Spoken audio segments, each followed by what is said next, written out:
Hey, Warpugs. Today we have a request from the Prophet of the 8th Legion, and this is why the Night Lords are the most ethical and humane legion from Majorkill.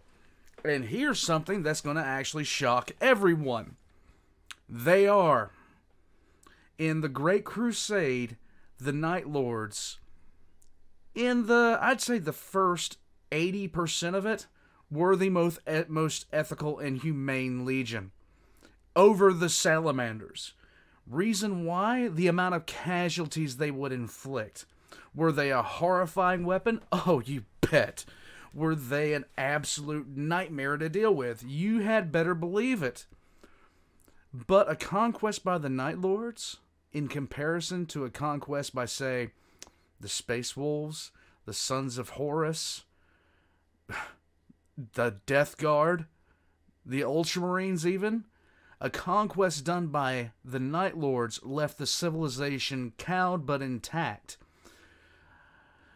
If, on the other hand, you dropped Perturabo's Legion in there, you weren't going to get a civilization. You were going to get a junkyard of what was left. But the Night Lords, to many people, are the most unethical legion because of the practices they had. And they were hated by the other legions, again, because of the practices they had. The Night Lords would subjugate a civilization of billions with casualties only stretching into the thousands. No other legion had that track record, by far. Let's get into it. Majorkill is going to talk to us, and I already hear Prophet squealing in happiness in the background. Let's go.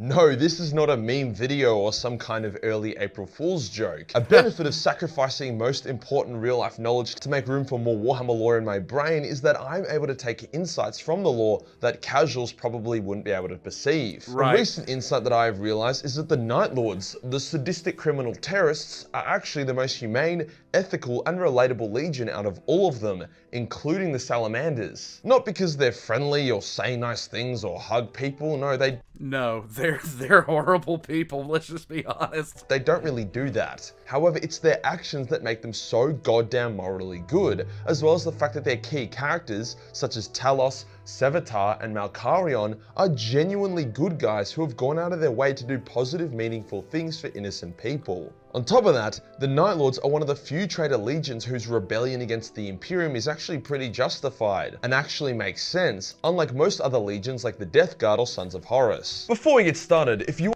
The betrayal of the Death Guard was so incredibly stupid. want to enrich your knowledge of 40k lore whilst being perpetually entertained, even when doing mundane tasks like cooking or cleaning, then you need to start listening to Warhammer audio books, or just more Majorkill content. The issue though is you can't just blast Horus Rising when you're on the train or going for a walk. The solution is brought to you by today's sponsor Raycon, premium wireless earbuds that cost around half of what you'd pay for most other brands. They have noise isolation to get that crisp audio, custom gel tips for a perfect fit, water and sweat resistance so they can be used in the gym, and so much more. Not to mention the 8 hours of playtime, so perfect for a plane ride. Stop being a caveman that still uses these heavy bulky headphones or those peasant wired earphones and join us. Raycon isn't just an earbud brand though, they also have high quality affordable speakers and headphones. So to pick up your very own Raycon earbuds or other audio products for 15% off, then use my link below or go to buyraycon.com/majorkill.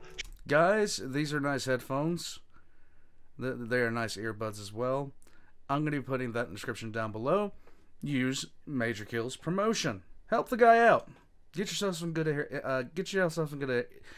English. English is a preferred language. Jeez. Trust me guys and gal, once you try these you'll be wondering what took you so long. Cheers to Raycon for sponsoring this video. Today we'll go over why the Night Lords are a bunch of misunderstood chillers who are arguably the most ethically sound out of all the legions. Let's get into it. It seems he's going after more of a character study. I was looking at more of the tactics they employed and the lack of real major civilian damage and casualties. But that's just me. To understand this controversial opinion, or fact as I'll boldly state, you need to understand what ethics is. If I call everyone a retard then beat the shit out of a baby in order to save the lives of 1 million babies who are all about to get killed in a napalm strike, am I not a fucking hero? I saved 1 million babies by sacrificing one, a net profit of 999,999 babies. It's like the tram track's ethical dilemma, but also not really, since that napalm strike would have come from me as well. So it's not much of a dilemma at all. And even if you weren't going to be the one that napalm strikes them, it's still much better to curb stomp the one baby. This is the Night Lord's philosophy in a nutshell.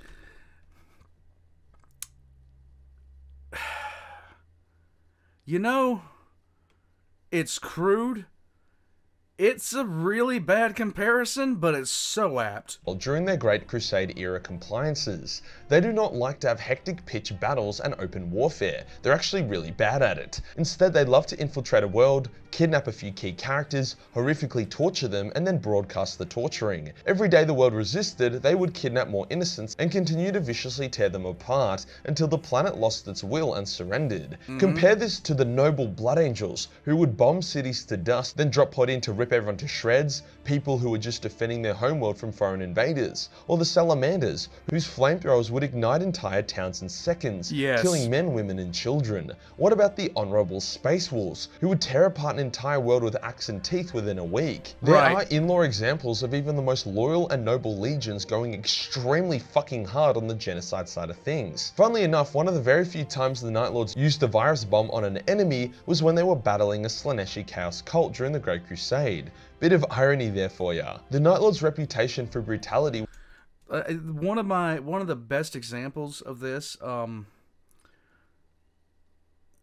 was when Ferrus Manus encountered God, what was this group's name? Fulgrim helped him out with it. It was during the middle of Fulgrim's fall. They encountered a civilization of spacefarers who were pretty much xenophiles. They were humans, but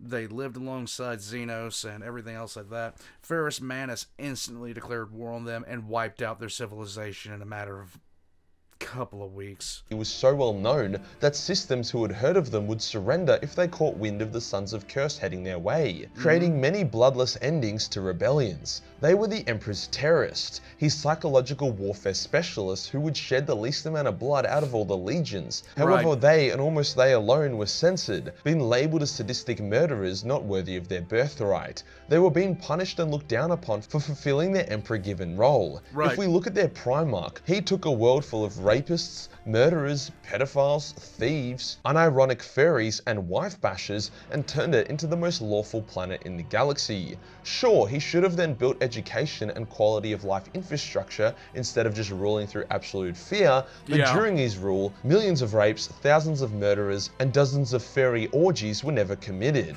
He was When Curse took over Nostromo, when he firmly planted his foot on Nostromo's throat, one of the most corrupt planets on the face of the planet became one of the best ones to live in if you were a law-abiding citizen. In fact, people were so nervous about stepping outside the line that true altruism began to appear on that planet, which is insane because Nostromo was Gotham City on multiple types of hallucinogens. Was justice. Flawed, retarded justice, but still justice. Conrad was also the first Primarch to know about the heresy due to his future visions. It terrified him, so he told Fulgrim, one of his closest brothers. Would this warning reach the Emperor and change the course of fate in favor of the Imperium? No. Fuck no. Once again, Conrad got dogged, with Fulgrim telling Dawn, who then roasted the shit out of Conrad. When Nostromo, Conrad's homeworld, and then Conrad Curse nearly beat Dorn to death, turned to its criminal ways, and the Night Lord Legion began to get full of criminal recruits that were tainting the Legion, Conrad wasn't happy. He was disgusted. So disgusted, in fact, that to try and maintain his Legion's nobility, he destroyed his own home world. He would rather cripple his own Legion than let them devolve into a bunch of sadistic demigods. His favoured sons were legends. Sevatar was a god-tier warrior, but also a pretty cool guy with a strong moral code. When he was a prisoner of the Dark Angels, an innocent psycho woman was viciously beaten by one of the jailers. Sevatar broke out of his cell, massacred the jailer, then calmly surrendered to be taken back to his cell. He inflicted justice upon an evil man. The Night Lord Talos treated his servants with respect and even killed a useful fellow Night Lord when that Night Lord murdered one of his servants. Yep. He would go on to free his servants and ensure the safety of them and their child, allowing himself to be killed instead of saved in order to protect them. Malkarion the War Sage protected an innocent woman from the Eldar who were on a rampage, walking slowly in his dreadnought form so she could keep up, and also turning on his light so she could see. He protected her long enough for her to get to safety, making her and Talos's two servants the only survivors out of thousands of mortals that used to live on the Night Lord's ship. They survived because of the efforts of the Night Lords. This was all after the heresy, by the way, when they were all traitors. Right. Even when the heresy broke out and the Night Lords turned their back on an Imperium that hated them, they still maintained a strong code of honor and control. They despised chaos and rarely used it, with Sevatar even spitting on the ground when Argul Tal, a half-demon word-bearer, tried to speak to him. Post-heresy, most of them stayed corruption-free, one of the only traitor legions to do so. Going back to Conrad, Mostly, there's a kind of an unspoken acceptance of it. It's looked down on with disdain, but for the most part, they don't subscribe to chaos. There are several of the Marines that are servants of one of the chaos gods or another, but for the most part, it's kind of shunned because you're basically not fulfilling your duties as a Night Lord at that point. It was a pretty complicated bloke who had some serious issues. The biggest one was his fracturing sanity as a result of his visions. These visions caused him to have memory loss, mood swings, and schizophrenia. He knew it was too late to save the soul of his legion, and he knew he had become an evil prick. So he did the noblest thing he could. He allowed an assassin to take his head in what was more or less an assisted suicide. Sure, he did claim that he allowed his death to have vindication, but I think it was more than that. Most of the other traitor Primarchs would have and did ascend to Demon Prince status if they were him, likely fixing his mind in the process, but he stayed true to himself to the end. When Talos and his warband traveled to Sagwelsa, their old homeworld, and genocided the Imperial settlement there and sacrificed the astropaths in an extremely agonizing way in order to send a shockwave through the warp, it wasn't just sadism and evilness that drove them. Their world had been settled by the enemy. Obviously they were going to fucking kill them, and the torturing and killing of the astropaths crippled many Imperial worlds of their enemy. They were at war, and it was actually a stroke of tactical genius. Now I do admit, the Night Lords have done some seriously bad shit. Yes. I'm not saying they are a benevolent or flawless legion. They are very unethical and pretty evil. But this video isn't a standalone about their moral compass. It's comparing them to the other legions. So despite their atrocities, they still have the lowest amount of innocent blood on their hands and committed the least amount of destruction of infrastructure. And that's actually shocking, but completely true. Annoyingly, in recent times, the Night Lord writers have been removing their nuance and unexpected wholesomeness, opting to instead make them a bunch of one-dimensional terrorists, which is really shit because the moral dilemmas and grey areas that many legions displayed during the start of heresy, or for the Night Lords beyond that, was some of the best parts of the Traitor Legion's lore. There's a reason why the loyalists from the Traitor Legions are some of the best characters in the entire setting. The internal conflict is very compelling. However, with the death of Talos, loss of Malkarion, the death of Sevatar, there really isn't many more compelling Night Lords who believe in justice. All there is left are the criminals from Nostramo or the evil new recruits who don't really understand Night Lord culture. There is Decimus, the successor of Talos, who could bring the Night Lords back to what made them interesting, but we haven't gotten any lore about him in a long time. So yeah, it really seems like GW is trying to contradict me here by going overboard on the evil vibe recently, but let's put the focus on Prime Night Lords, true Night Lords, when Talos, Conrad, and Sevatar were a thing. Another point that people don't seem to realize is that the Prime Night Lord Legion was brave. Talos faced down the Phoenix Lord Janzar, knowing he was going to die, but he didn't even flinch. Sevatar was the only Space Marine who could even beat Sigismund in a duel. Conrad took on Granted, he did it by cheating, but at the same time, he still won. the Lion and the Dark Angels during the heresy, something that even Horus was too scared to do. Conrad faced his brother without fear and even happily antagonized the Lion to his face. Was this a good idea? No, Conrad got fucked up pretty badly, and his legion and fleet were devastated by the Dark Angels. They were feared for a reason, but he took it on the chin. He didn't complain or back down. He performed his duty to the War Master, a duty he knew and likely foresaw would end in defeat and humiliation, a duty that most other traitor legions were too scared to do. I want to make a quick note about the Night Lords being the most humanized and relatable legion. When Nostromo went back to being a crime-ridden shithole, its recruitment standards dropped dramatically. The new Night Lords lacked strict psycho-indoctrination and were chosen from the physically and mentally strongest recruits, aka violent criminals. Whilst this did produce some shit Astartes, it was also the way Talos and his best friend Zal, another legendary Night Lord, were recruited. It kept them in touch with their human side, allowing them to have complicated discussions and debates with their battle brothers and human servants. The Night Lord Mercutian saw the Great Crusade as a time of glory and honor. He wishes they could return to those times. Talos sees the Great Crusade as folly, as it was under the direction of the Emperor, their now enemy. When some Blood Angels got aboard Talos' ship and killed a bunch of people, including a young girl who was the only person to be born on the ship for decades, that young girl's father was distraught and begun sowing the seeds of mutiny. Talos caught on to this and marched to the father, but instead of killing him as an example, he showed empathy, telling the father that he personally hunted down and killed the Blood Angel that murdered his daughter. He got vengeance for him. He then warned him that he would not tolerate dissidents before leaving the father alive. And that actually happened, and it kind of surprised me when it did in the book. It really did, because Talos could have just walked down there and uppercut him straight off, like, through the hole. And he didn't do that.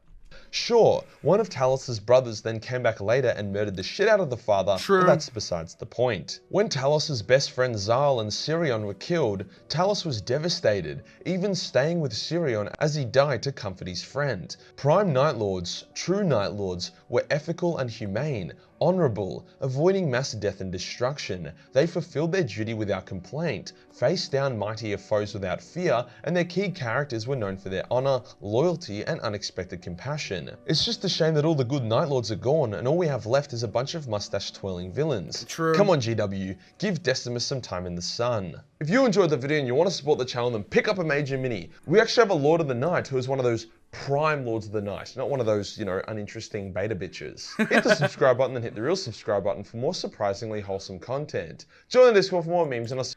Guys, this is the thing about the Night Lords.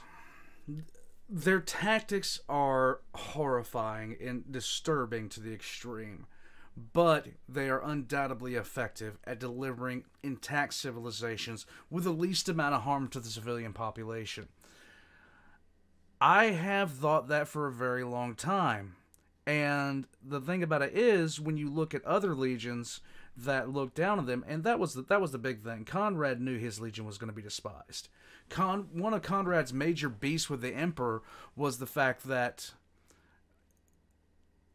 they were meant to be employed that way, and then the second that the Emperor should have stood up and said, no, they're doing exactly what I want them to do, the Emperor just basically allowed the Night Lords to be looked down on and shunned, and for the most part, just disregarded as a legion.